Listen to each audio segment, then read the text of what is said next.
नमस्कार,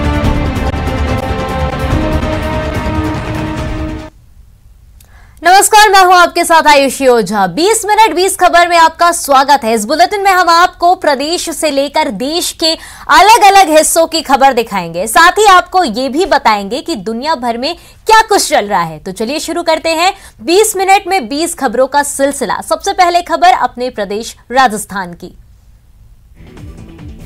एक तरफ जहां पुलिस तस्करों को पकड़ने के लिए भाग दौड़ कर रही है, नाकाबंदी कर रही है, वहीं दूसरी ओर जोधपुर में एक पुलिसकर्मी ही मादक पदार्थों की तस्करी में लिप्त पाया गया है।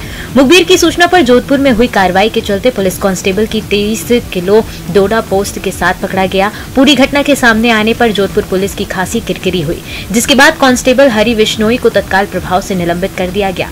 तस्कर कांस्टेबल को गिरफ्तार करने के साथ ही वो स्विफ्ट कार भी जब्त कर ली गई, जिसमें डोडा पोस्ट ले जाया जा रहा था। मामले के बारे में बताते हुए कुड़ी थाना अधिकारी मनीष देव ने बताया कि कंट्रोल रूम से सूचना मिली कि डांगियावास की तरफ से एक स्विफ्ट कार आ रही है, जिसमें डोडा पोस्ट हो सकता है, जिस पर शताब्दी सर्किल पर नाकेबंदी कर कार रुकवाई गई। कार में 23 किलो डोडा पोस्ट था। बताया जा रहा है कि constable Hariram Vishnoi Jodhpur police line में तैनात है। पुलिस ने 23 किलो मादक पदार्थ को जब्त कर आरोपी को गिरफ्तार कर लिया है। उस गाड़ी का चालक जो है वो हरिराम सन ऑफ कृष्णाराम जाति विश्नोई निवासी गोदारों की ढाणी डोली कला पुलिस थाना कल्याणपुर जिला बाड़मेर था, जो वर्तमान में कुड़ी भक्तासनी के सेक्टर 7 में किराए पर रह रहा है। गाड़ी को चेक किया तो गाड़ी की डिक्की में एक प्लास्टिक का बड़ा कट्टा मिला, जिसके अंदर डोडा पोस्ट था। कोरोना ने जेल के बंदियों को अपनों से कुछ वक्त की मुलाकात से भी दूर कर दिया है। अब परिजन जेल में अपनों से मिल नहीं पाएंगे। कोरोना के बढ़ते मामलों को देखते हुए सरकार ने फेस टू फेस मुलाकात व्यवस्था को एक बार फिर बंद कर दिया है। कोरोना के चलते 1.5 साल से बंदियों की परिजन से फेस टू फेस मुलाकात बंद थी। तकरीबन 1.5 महीने पहले ही जेल में बंदी परिजन मुलाकात की व्यवस्था शुरू हुई थी। अब जेल में बंदियों को ई मुलाकात यानी मोबाइल पर वीडियो कॉलिंग के जरिए मुलाकात या फिर STD फोन के जरिए परिजनों से बातचीत कराई जाएगी। इस संबंध में कारागार महानिदेशक ने आदेश जारी किया गया है। बंदियों की जो मुलाकात, जैसे जनरल मुलाकात, फिजिकल मुलाकात जो होती थी आमने सामने वाली, वो 5 जनवरी 2022 से बंद कर दी गई है हेडक्वार्टर के आदेशों से। कारण वही कोरोना महामारी बढ़ रही है। गौरतलब है कि प्रदेश में कोरोना की तीसरी लहर में पिछले 10 दिन से इसके मृतकों की संख्या लगातार बढ़ती जा रही है। रविवार को 14,000 से अधिक नए मामले सामने आए हैं, जिसके साथ ही 19 और मरीजों की मौत हो गई है, जबकि सक्रिय मरीज 93,000 के पार पहुंच गए हैं। स्कूल की दीवार पर चस्पा नोटिस की तरफ शायद ही लोगों का ध्यान जाता हो, लेकिन यहाँ मामला अलग है। नोटिस में अभिभावकों से एक मार्मिक अपील की गई है। उन्हें स्कूल से दूर रहने के लिए कहा गया है और बहुत जरूरी होने पर ही स्कूल के गेट तक आने की इजाजत दी गई है। अब इस अपील के पीछे की कहानी जानिए। इस अपील की वजह कोरोना विस्फोट है। तस्वीरें झुंझुनू जिले के काजड़ा में स्थित जवाहर नवोदय विद्यालय की है, जहाँ 48 बच्चे कोरोना पॉजिटिव मिले हैं। इनमें से 2 बच्चों ने रिकवर भी कर लिया है। बीमारी के चलते बच्चे तनाव में न आए, इसके लिए हॉस्टल में बनाए गए उनके वार्ड में स्कूल प्रबंधन ने टीवी और प्रेरक कहानियों की किताबें भी उपलब्ध कराई है और साथ ही ये नोटिस भी चस्पा कर दिया है। इसमें अभिभावकों से स्कूल न आने की अपील की गई है। जितने भी बच्चे जो कोविड पॉजिटिव पाए गए हैं वो सब नॉर्मल हैं और सारे एसिम्प्टोमेटिक हैं। उनको सेपरेटली ही गर्ल्स को और बॉयज़ को उनके डॉर्मेट्रीज में क्वारंटीन कर दिया गया है। पुलिस की सख्ती के बावजूद हथियारों का खुलेआम प्रदर्शन जारी है। निजी कार्यक्रम में हथियार लहराने का सिलसिला थमने का नाम नहीं ले रहा। तस्वीरें इसकी तस्दीक दे रही हैं। अलवर के बानसूर में सोशल मीडिया पर दहशत फैलाने का काम जारी है। ऐसा ही एक मामला अलवर के बानसूर में फिर देखने को मिला, जहां सोशल मीडिया पर अवैध हथियार के साथ एक निजी कार्यक्रम में फायरिंग करते हुए एक शख्स का वीडियो वायरल हो रहा है। वैसे न्यूज 18 राजस्थान इस वीडियो की पुष्टि नहीं करता। वीडियो बानसूर के हरसोरा थाना क्षेत्र के गाँव देवसन का बताया जा रहा है। यह वीडियो 7 दिन पुराना बताया जा रहा है, जहां एक निजी कार्यक्रम में एक युवक अपने साथियों के साथ हवाई फायरिंग करते हुए डांस करता हुआ नजर आ रहा है। इसे लेकर बानसूर DYSP मृत्युंजय शर्मा से पूछताछ की गई तो उन्होंने कहा कि वीडियो अभी मेरे संज्ञान में नहीं है। अगर ऐसा कोई वीडियो सोशल मीडिया पर चल रहा है तो उसकी जांच की जाएगी और दोषियों के खिलाफ मुकदमा भी दर्ज कराया जाएगा। इस क्षेत्र में ऐसी समस्याएं देखने को मिल रही, जैसे आप बता रहे हैं कि कल भी जो वीडियो वायरल हुआ था और उसमें भी हमने तुरंत जैसे संज्ञान में आया और पीड़ित के बयान दर्ज करके FIR दर्ज कर ली गई है और जो भी संभावित स्थान है वहाँ सब पर दबिश दी जा रही है और उनको ढूंढने के लिए हमने टीमों का गठन कर दिया है और प्रयास जारी है। कहा गया है ना, हर शय वक्त का गुलाम होती है, वक्त का हर शय पे राज होता है। वक्त फूलों की सेज भी है और कांटों का ताज भी। यकीन नहीं तो कोटा की 95 साल की इस बुजुर्ग को देखिए। महिला के पास सब कुछ होते हुए भी वह पाई पाई को मोहताज है और हक की लड़ाई के लिए थाने के चक्कर काट रही है। हैरानी की बात यह है कि पुलिस भी बेबस की शिकायत दर्ज नहीं कर रही है। मिली जानकारी के मुताबिक रामनाथी बाई की बेटी शांति मेहरा की मौत के बाद जैसे उनका सब कुछ लुट गया। करोड़ों की संपत्ति होने के बाद भी अब वो 2 वक्त की रोटी के लिए तरस रही हैं। दरअसल रामनाथी की बेटी शांति मेहरा साल 2008 में शिक्षा विभाग में डाइट प्रिंसिपल की पोस्ट से रिटायर्ड थी। मां बेटी के अलावा घर में और कोई नहीं था। कैंसर की वजह से इस साल 13 जनवरी को शांति मेहरा की मौत हो गई। बेटी की मौत के बाद रामनाथी बाई अकेली पड़ गई। रामनाथी का कहना है कि उसकी बेटी का अकाउंट, पेंशन के रुपए, गहने, शहर के 2 मकान के कागजात, खाते की जमीन किसी ने हड़प ली है। जीवन यापन करने के लिए उसके पास फूटी कौड़ी तक नहीं है। वाद्य यंत्रों को बजाने की भी कला होती है। इन वाद्य यंत्रों को बजाने में अच्छे अच्छे कलाकारों के भी पसीने छूट जाते हैं, लेकिन इन वाद्य यंत्रों के सुर ताल हूबहू किसी के गले से निकले तो अंगुली का दांतों तले जाना स्वाभाविक है। यकीन नहीं हो रहा ना, हो भी कैसे। लेकिन बीकानेर के रामदेव राणा ऐसे ही अनोखे कलाकार हैं।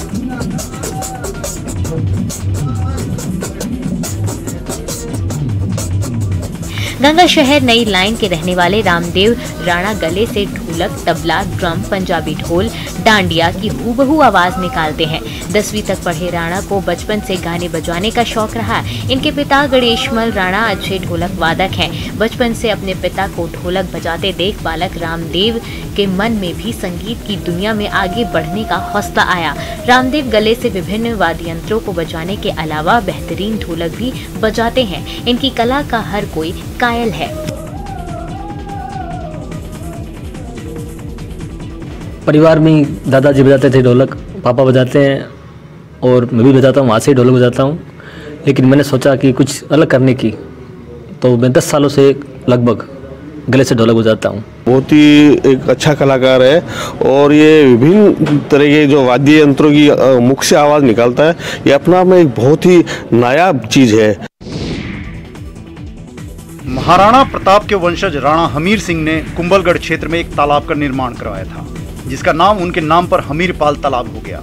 लेकिन इन दिनों यह तालाब अफ्रीकन कैटफिश मछलियों के कारण प्रसिद्धि बटोर रहा है। करीब 12 साल पहले एक ठेकेदार ने इस तालाब में कुछ मछलियां छोड़ दी थी, जो धीरे धीरे अपना कुनबा बढ़ा रही है। आज पूरे तालाब में अफ्रीकन कैटफिश मछलियों की भरमार है। हमीरपाल तालाब कुंभलगढ़ इलाके में एक टूरिस्ट स्पॉट के रूप में डेवलप हो रहा है। पूरे प्रदेश के साथ ही देश को एक संदेश दे रही है कि अगर पर्यावरण का हमें संरक्षण करना है तो जल के ये जो जीव है इन्हें बचाना होगा, जिससे कि पर्यावरण का संतुलन बना रहे। साथ ही ऐसे टूरिस्ट प्लेस भी डेवलप हो जहां पर सैलानी भी आए और अब इन खूबसूरत नज़ारों का लुत्फ उठा सकते हैं। खाड़ी देशों की तर्ज पर स्वर्ण नगरी में भी खजूर की खेती का क्रेज बढ़ रहा है। इंडो इजराइल के एक प्रोजेक्ट के तहत जिले के भोजका गांव में 15,000 खजूर पौधों का फार्म तैयार किया गया है। भोजका गांव जैसलमेर जोधपुर रोड पर स्थित है। यह खजूर फार्म 250 एकड़ में फैला है। इसमें खजूर की 9 किस्मों के पौधे लगाए गए हैं। हर साल 400 टन खजूर की पैदावार मिल रही है। इतना ही नहीं, यहाँ खजूर का उत्पादन सफल होने के बाद किसानों में भी खजूर की खेती का क्रेज बढ़ गया है। यहाँ के खजूर की डिमांड अब पूरे देश में हो रही है। सालाना लगभग 50 लाख रुपए की आय भी हो रही है। वो जैसलमेर जहाँ अनाज तक उगा पाना कठिन माना जाता था, अकाल क्षेत्र था, वहाँ अब बागवानी होती है।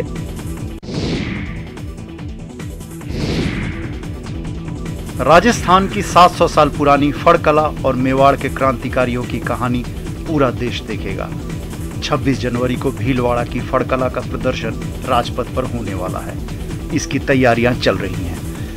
इस चित्रकला को पहचान दिलाने वाले भीलवाड़ा के कल्याण जोशी ने बताया कि राजपथ के मुख्य मंच के आमने सामने की दीवारों पर 2-2 किलोमीटर की चित्रकलाओं को लगाया जाएगा। इसमें भीलवाड़ा की फड़ 120 फीट लंबी है। इन पर स्वतंत्रता संग्राम में भूमिका निभाने वाले क्रांतिकारियों की कहानियों को बताया गया है।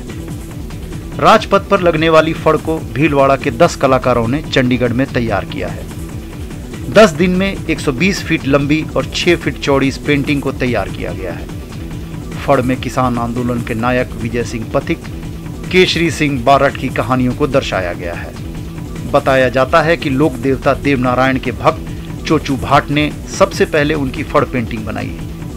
इससे प्रसन्न होकर देवनारायण ने जोशी के जाति के लोगों को फड़ चित्रकला बनाने के लिए अधिकृत किया।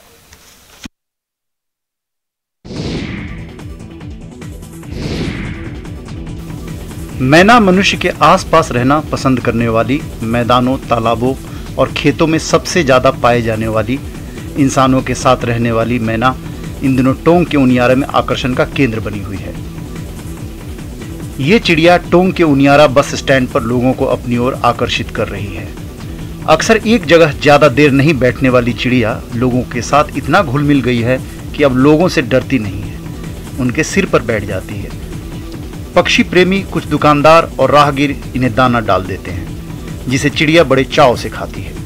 एक और कई पक्षी क्षेत्र से लुप्त होते जा रहे हैं, वहीं उनियारा में कुछ पक्षी प्रेमी और राहगीर इनकी देखभाल कर रहे हैं। स्थानीय शिवराज मीणा बताते हैं कि वे प्रतिदिन गोरैया पक्षियों को नमकीन और दाना डालते हैं। यहाँ पक्षी रोज सुबह से शाम तक मौजूद रहते हैं।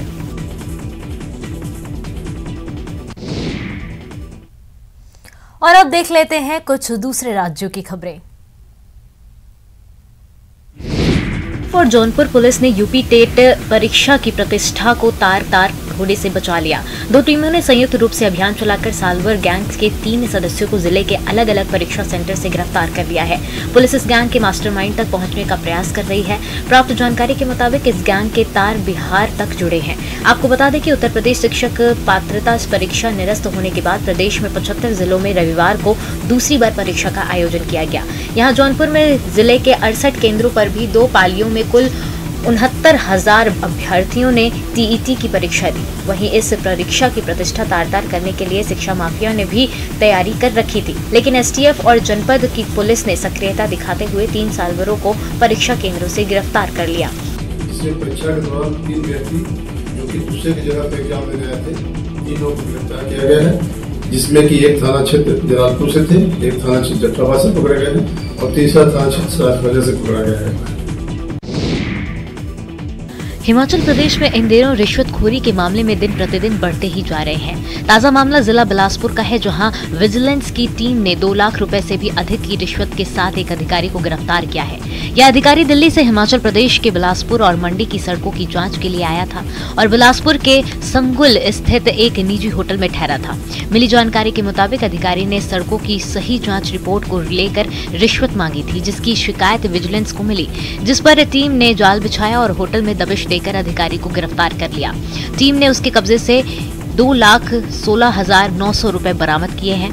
डीएसपी विजिलेंस संजय कुमार ने बताया कि अधिकारी राधेश्याम झांबर मूल रूप से राजस्थान का निवासी है और नेशनल क्वालिटी मॉनिटर अधिकारी है। यह अधिकारी गांव-गांव में बन रहे अटल ग्रामीण सड़क योजना की जांच करता है।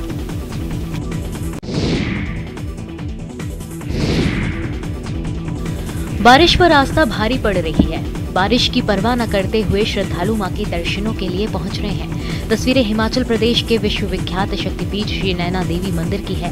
बारिश और धुंध के कारण शीतलहर का प्रकोप एक बार फिर बढ़ गया है। रुक रुक कर रिमझिम बारिश हो रही है, लेकिन विश्वविख्यात शक्तिपीठ श्री नैना देवी पर आस्था ठंड पर भारी पड़ रही है। कड़ाके की सर्दी में भी श्री नैना देवी माता के दरबार में शीश नवाने के लिए भक्त हाथों में छाता लेकर देश विदेश से पहुंच रहे हैं। जिला बिलासपुर के घुमारवी हिमाचल के प्रवेश द्वार स्वार घाट शक्तिपीठ श्री नैना देवी जी में बरसात और धुंध के कारण लोग घरों में दुबकने को मजबूर हो गए। दिन में भी वाहन चालकों को हेडलाइट जलानी पड़ रही है। हालांकि स्थानीय दुकानदार और श्रद्धालु अंगीठी सेक कर अपना गुजारा कर रहे हैं, लेकिन जिस तरह से अचानक ठंड बढ़ी है उससे बाजारों में सन्नाटा पसर गया है। कहा जा सकता है कि बारिश और धुंध के कारण स्थानीय लोगों का जीना दूभर हो गया है।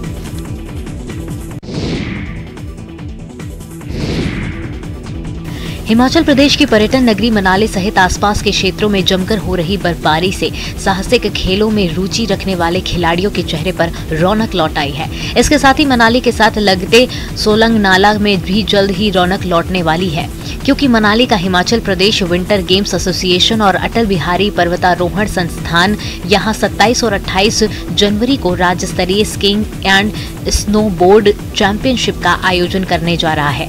सोलंग नाला की अंतर्राष्ट्रीय स्कीइंग ढलानों में आयोजित हो रही है। इस प्रतियोगिता में भाग लेने के लिए घाटी के युवा तैयारियों में जुट गए हैं। इसमें कम से कम 200 बच्चे पार्टिसिपेट करेंगे और जो सिलेक्ट होंगे वो कुछ लोग उत्तराखंड नेशनल के लिए जाएंगे और कुछ लोग कश्मीर जाएंगे और पूरे जितने भी हमारे इंटरनेशनल इवेंट्स होंगे उन सब में भाग लेंगे।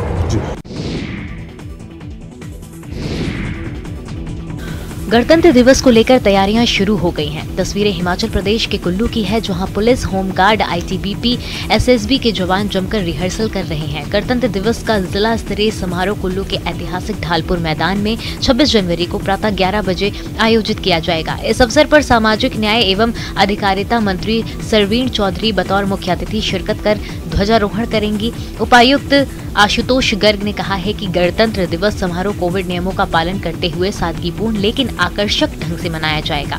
इस अवसर पर विभिन्न क्षेत्रों में उत्कृष्ट प्रदर्शन करने वाले व्यक्तियों को भी सम्मानित किया जाएगा। उपायुक्त ने समारोह को आकर्षक बनाने के लिए सभी विभागों को अलग अलग जिम्मेदारी सौंपी है।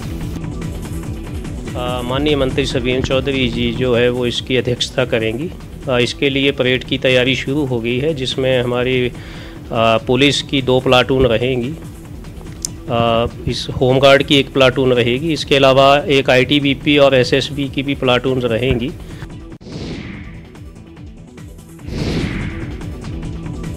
हिमाचल प्रदेश की लाहौल घाटी में इस समय जबरदस्त बर्फबारी हो रही है। अब तक 2 इंच से 5 इंच तक बर्फबारी हो चुकी है। बर्फबारी के चलते सामान्य जनजीवन अस्त व्यस्त हो गया है। बिजली आपूर्ति भी लगातार बाधित हो रही है। सड़कों पर वाहनों की आवाजाही भी थम सी गई है। केलांग से मनाली, तांदी से कड़ूनाला, सितंगरी से दारचा और बारालाचा से शिंकुला सड़क मार्ग बंद हो चुका है। जानकारी के मुताबिक सड़क मार्गों पर वाहनों की आवाजाही को अगले आदेश तक बंद कर दिया गया है। मौसम के अनुकूल होने के बाद सीमा सड़क संगठन के लोग इन सड़क मार्गों का निरीक्षण करेंगे और उसके बाद बर्फ हटाने का काम शुरू करेंगे।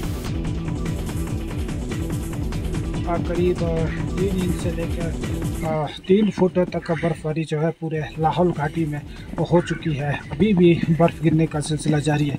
जैसे कि आप देख सकते हैं कि सड़क और मार्ग में भी काफ़ी बर्फ़ गिर चुके हैं और वाहनों की आवाजाही भी इस समय ठप है। और जो नेशनल हाईवे नंबर 3 है जो केलांग से मनाली की तरफ जाती है, वो भी सभी प्रकार के वाहनों की आवाजाही के लिए बंद है।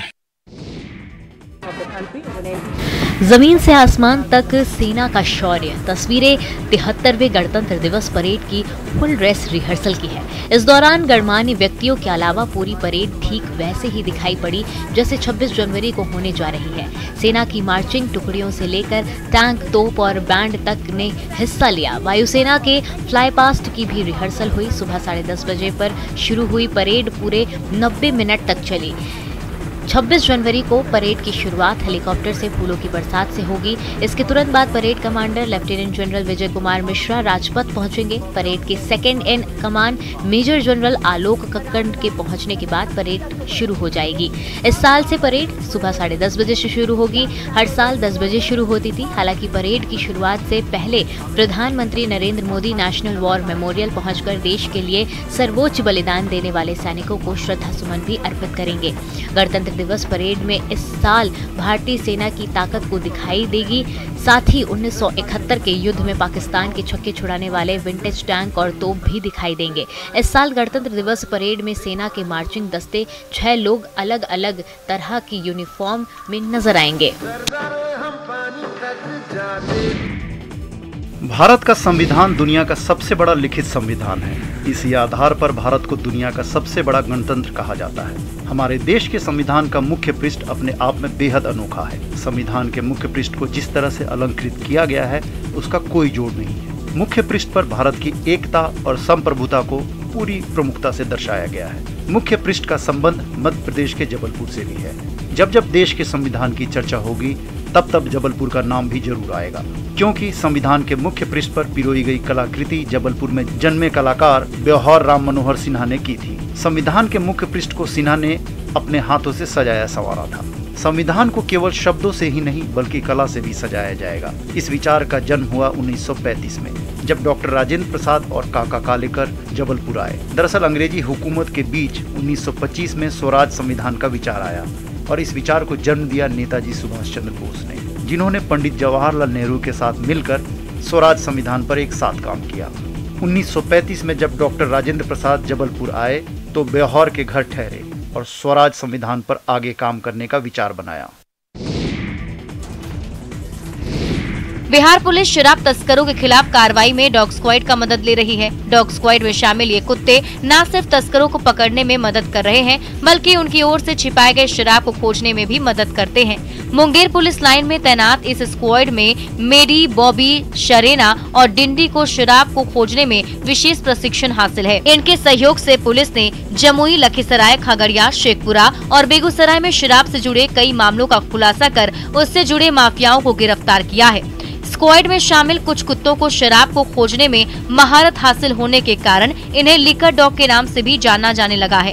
दस्ते में शामिल मैडी और बॉबी को उनके कार्य के लिए 2019 में सम्मान भी मिल चुका है। पुलिस की मदद को हरदम तैयार इस स्क्वाड का पुलिस की तरफ से भी ख्याल रखा जाता है। इन खोजी कुत्तों को मौसम के अनुसार खाना दिया जाता है और उनकी देखरेख के लिए 10 लोगों को नियुक्त किया गया है।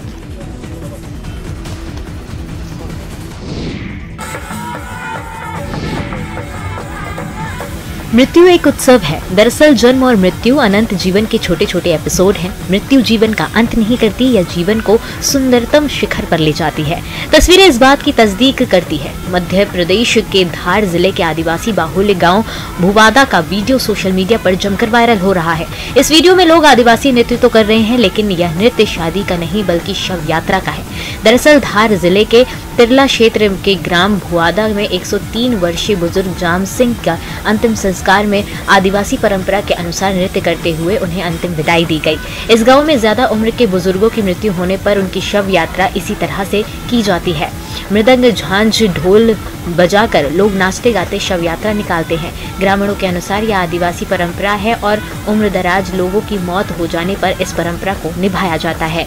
मृत्यु के दौरान हमारे गांव में आदिवासी परंपरा संस्कृति के अंतर्गत जो अधिक वृद्ध होते हैं, बुजुर्ग होते हैं, उनको नाच गान के साथ झांझ, मजूरे, मृदंग और ढोल के फेफड़े के साथ विदाई की जाती, खुशी खुशी विदाई की जाती।